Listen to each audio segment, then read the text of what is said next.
و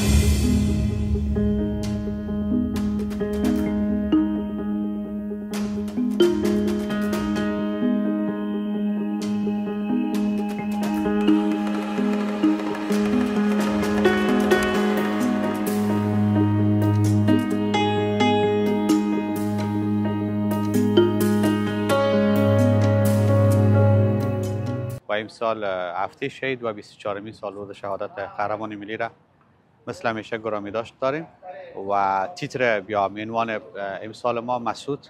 و مبارزه در برابر دهشت افغانی هست و پیام ما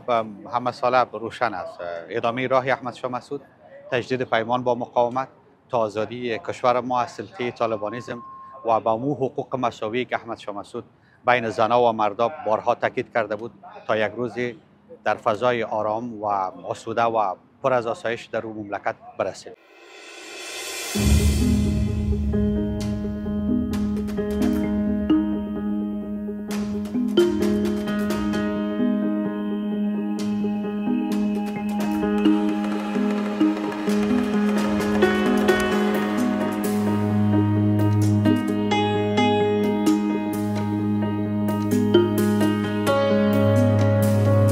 امروز